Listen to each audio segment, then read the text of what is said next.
अस्सलाम वालेकुम, I am doctor Mubashar.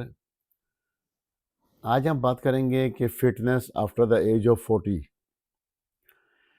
कि 40 साल की उम्र के बाद हमें फ़िट रहने के लिए क्या करना चाहिए।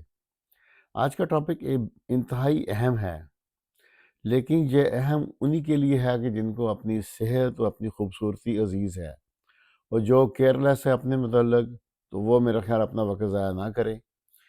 क्योंकि एज के साथ-साथ जो हमारे अंदर जो तोड़-फोड़ शुरू हो जाती है, हमारे मसल्स ख़राब होते हैं, हमारी बोन्स, ओवरऑल जो जिस्म में कमज़ोरी पैदा होती है, तो उसको हमने कैसे काउंटर करना है, ये आज का टॉपिक है। और इसमें आपको साथ-साथ बताएँगे कि एक्सरसाइज़ की टिप्स क्या हैं 40 के बाद, ये। और इसके साथ फिर सैंपल एक वीकली एक्सरसाइज आपने अगर 1 वीक का प्लान है, वो आपको कैसे प्लान करना चाहिए, ये आज का टॉपिक है। तो आपसे इसको एंड तक देखें, ये इंतहाई अहम है और इसको बड़ी मेहनत से तैयार किया है। और आगे चलने से पहले आप सबसे इल्तमास है कि चैनल को सब्सक्राइब करें, बेल आइकॉन का हिट करें, ताकि जो भी नई वीडियो आए तो आपको उसका पता चल सके। चलते हैं टॉपिक की तरफ कि how to be physically fit after the age of 40। देखिए, जो हमारी एज बढ़ती है, तो उसमें अपनी फिटनेस को कायम रखना बहुत ज़्यादा इम्पोर्टेंट है। इसलिए कि अगर हमारी फिटनेस नहीं होगी, तो ओवरऑल हमारे रोज़मर्रा काम के अंदर हमें तंगी महसूस होगी, हमें चलने फिरने में, और जो क्वालिटी लाइफ है वो हम नहीं गुजार सकेंगे। क्योंकि होता ये है कि एज जो बढ़ती है, तो जिस्म के अंदर एक कुदरती तोड़-फोड़ शुरू हो जाती है। इस तोड़-फोड़ में क्या होता है कि जो मसल्स मैस हैं, हमारे मसल्स हैं, वो कम होना शुरू हो जाती हैं। हड्डियाँ अंदर से खोखली होना शुरू हो जाती हैं, और साथ-साथ जो हमारा जिस्म का मेटाबॉलिज़्म है, वो स्लो हो जाता है। तो ये इन चीज़ों को काउंटर करने के लिए हमें एक्सरसाइज़ करनी चाहिए। और वो जो एक्सरसाइज़ हैं, वो किस अंदाज़ से करनी चाहिए और कौन-कौन सी करनी चाहिए, इसको अब आगे हम वन बाय वन डिस्कस करेंगे। ताकि हमारे मसल्स भी मज़बूत रहें, हड्डियाँ भी मज़बूत रहें, और इसके साथ-साथ हमारा मेटाबॉलिज़्म भी ठीक रहेगा। मैं अगर मसल्स कमज़ोर होंगे, तो हम फिज़िकल प्रॉपर फंक्शन नहीं कर सकेंगे। हड्डियाँ कमज़ोर होंगी, तो हमें जो ही गिरने से फ़ौरी तौर पे हड्डी वगैरह टूटने का अंदेशा होगा। और अगर मेटाबॉलिज़्म हमारा स्लो होगा, तो उससे अग मोटापा आना और चर्बी जिस्म पे चढ़ना, वो ये चीज़ें सारी स्लो मेटाबॉलिज़्म से होती हैं। इसमें ये है कि सबसे पहले जो एक्सरसाइज है, वो है स्ट्रेंथ ट्रेनिंग।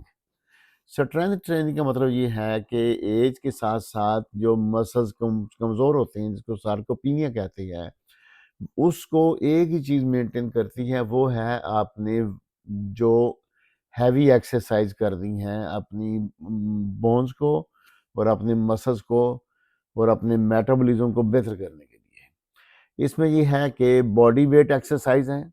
बॉडी वेट का मतलब ये है कि आपके अपने ही जिस्म के वज़न को आप करेंगे, जिसमें उठक-बैठक है, दंड बैठ के हैं, स्क्वाट्स हैं, लंजेस हैं, पुशअप्स हैं, ये सारी हैं। और या आप जिम में जा कर सकती हैं, वेट ट्रेनिंग है, डंबल वगैरह के साथ, मशीनों के साथ आप कर सकती हैं। कैटर बाल्स हैं, उसके आप उसको यूज़ कर सकती हैं। और फिर फंक्शनल ट्रेनिंग है, जैसे डेड लिफ्ट वगैरह। इन सारे जो नाम लिखे हैं, इनको आप देख के, इनको यूट्यूब पे डाल के देख सकती हैं कि ये एक्सरसाइज कैसे करनी है, और इसको हफ्ते में 2 या 3 दफ़ा लाज़मी करें। ये कुछ सैंपल एक्सरसाइजेज़ आपके सामने नज़र आ रही हैं। इसमें देखते हैं कि सिंपल एक काम के ऊपर भी ये प्लैंक है, वन आर्म, ये डबल आर्म है, ऐसे ही ये स्क्वाट्स हैं, सिट-अप्स, पुश-अप्स, ये सारी जो एक्सरसाइज, उसके सैंपल आपको इसकी मुख्तलिफ ये पिक्चर्स में आप देख सकते हैं। तो ये आपने करना है। नंबर 2 पे जो चीज़ है, वो है कार्डियोवास्कुलर एक्सरसाइज। एज के साथ-साथ हमारा हार्ट मज़बूत होना चाहिए, वरना हार्ट की बीमारी, हार्ट अटैक, ये बहुत कॉमन है एज के साथ-साथ। जो वास्कुलर एक्सरसाइजेज हैं, ये हमें हफ्ते में कम से कम, जो अमेरिकन हार्ट एसोसिएशन है वो कहती है कि 3 घंटे कम से कम हफ्ते हफ्ते में करें, मॉडरेट। और अगर आपने ज़्यादा सख्त करना है तो आप 1.5 घंटा भी हफ्ते में करेंगे, तो आप काफ़ी है।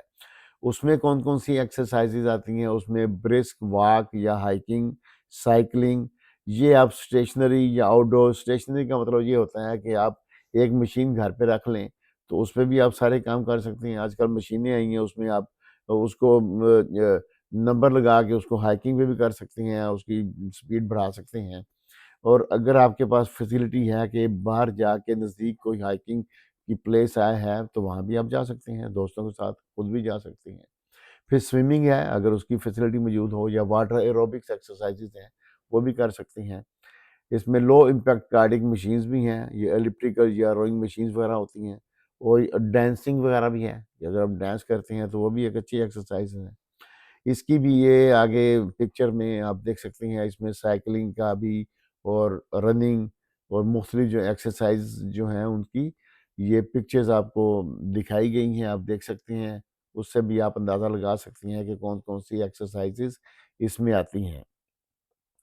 नंबर 3 पे जो है वो है फ्लेक्सिबिलिटी और स्ट्रेचिंग। एज के साथ क्योंकि हमारे जोड़ों में और हमारे मसल्स के अंदर कैल्शियम डिपॉज़िट हो जाते हैं, और वो उसकी वजह से एक तो मसल्स के अंदर फ्लेक्सिबिलिटी कम हो जाती है, और हमारे जोड़ों में और हड्डियों में भी। इसलिए प्रॉपर उन तमाम जोड़ों और हड्डियों को मोबाइल रखना, उसको हिलाना, और मसल को स्ट्रेचिंग एक्सरसाइजेज़ के लिए उनको मज़बूत रखना और उनको फंक्शनल रखना, सारे के सारे मसल्स को, ये बहुत अहम है। इसमें योगा वगैरह हैं, डायनामिक स्ट्रेचिंग एक्सरसाइज़ेज़ हैं, जो आप कोई भी एक्सरसाइज़ेज़ आप अक्सर आपने देखा कि कोई भी वर्कआउट करना हो जिम वगैरह में, उससे पहले जैसे पीटी टाइप एक्सरसाइज़ेज़ होती हैं, या दूसरी स्ट्रेचिंग एक्सरसाइज़ेज़ अभी आपको पिक्चर में दिखाते हैं, वो आप लाज़मी करेंगे, जिससे आपके मसल्स और हड्डियाँ जो हैं उसके अंदर फ्लेक्सिबिलिटी पैदा होगी। वरना ये जाम हो जाते हैं, और बाद में आपको एवरीडे जो हमारा रोज़मर्रा काम के अंदर दिक्कत महसूस होती है। ये फ्लेक्सिबिलिटी और स्ट्रेचिंग एक्सरसाइज़ेज़ की कुछ एग्ज़ाम्पल्स आपके सामने नज़र आ रही हैं। आप फ्लेक्सिबिलिटी और स्ट्रेचिंग एक्सरसाइज़ेज़ को डाल के यूट्यूब पे देख सकते हैं कि उसमें कौन-कौन सी एक्सरसाइज़ लोग करते हैं, तो उसको अपनी रोज़मर्रा एक्सरसाइज़ का हिस्सा बनाएँ। इसके बाद आगे जो चीज़ है वो है balance and stability training.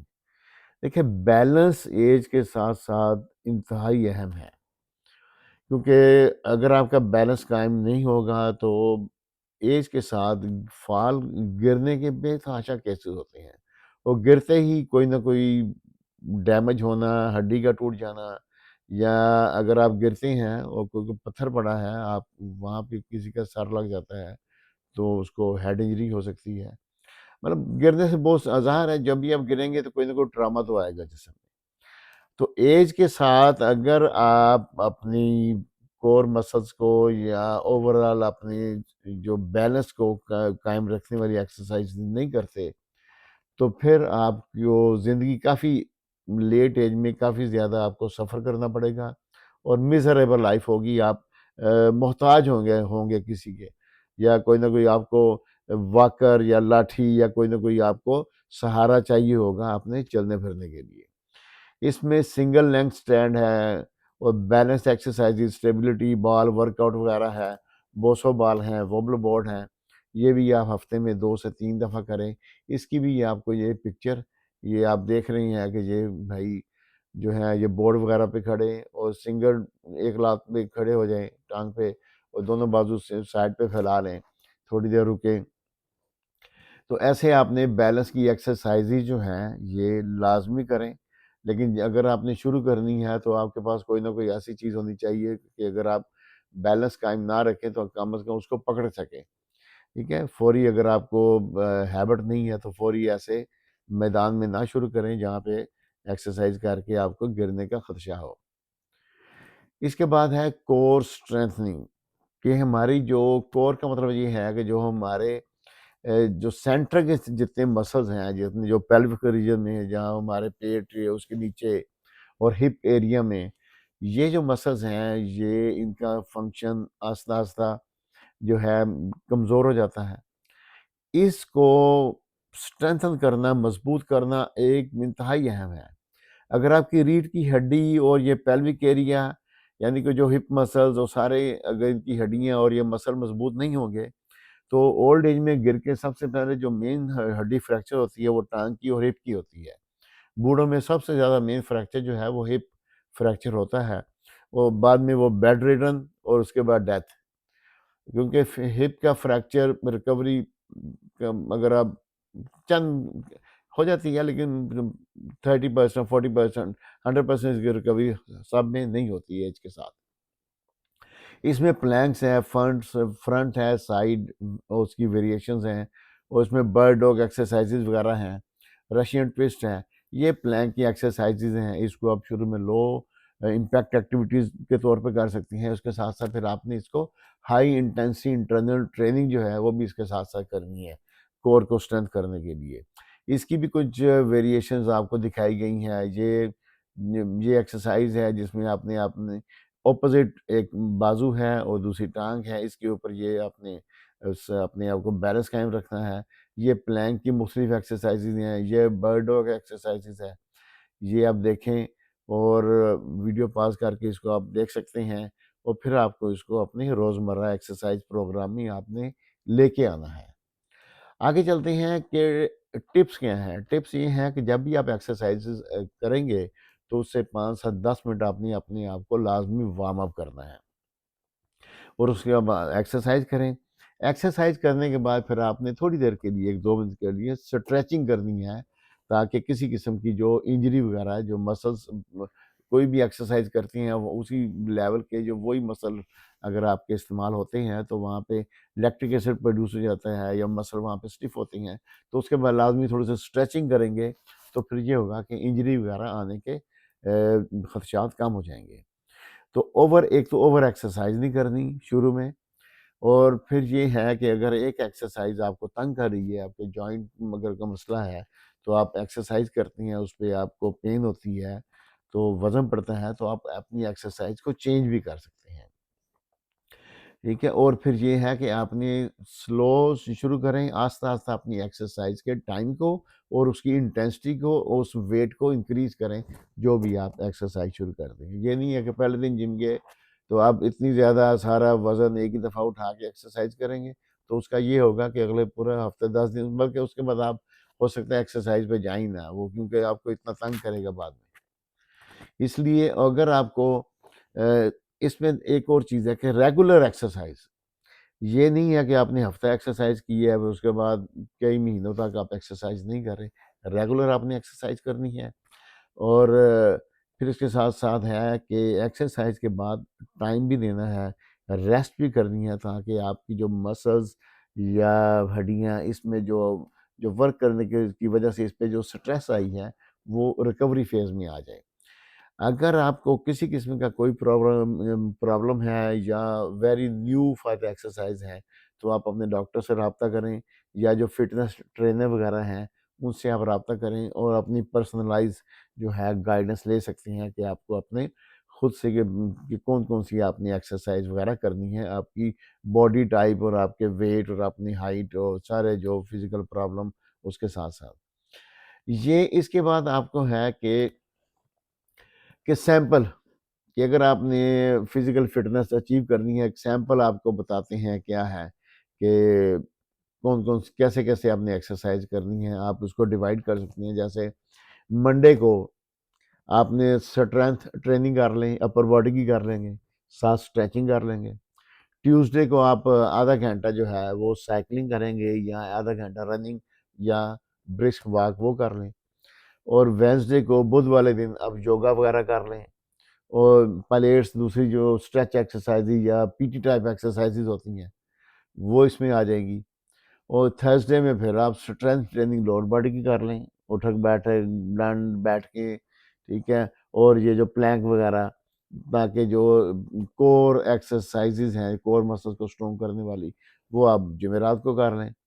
Friday को आप लो इम्पैक्ट कार्डियो वगैरह कर लें, रनिंग कर लें, जॉगिंग कर लें और इसके साथ स्विमिंग कर लें या फ्राइडे को कर लें। सैटरडे को आप बैलेंस और स्टेबिलिटी एक्सरसाइजेज कर लें। जैसे वो चाइनीज़ वो की बहुत सारी ओल्ड चाइनीज़ एक्सरसाइजेज हैं जो बैलेंस को कायम रखने के लिए की जाती हैं। इसको आप देख सकते हैं यूट्यूब पे। तो वो आप सैटरडे को कर लें और संडे जो है वो एक दिन आपका रेस्ट होना चाहिए। अगर रेस्ट करें या हल्की-फुल्की वॉक पे चले जाएँ दोस्तों के साथ या हल्की-फुल्की स्ट्रेचिंग कर लें। आपको हफ्ते में 1 दिन मुकम्मल रेस्ट भी लाज़मी करना चाहिए। This is all for today. Thanks for watching. See you in the next video.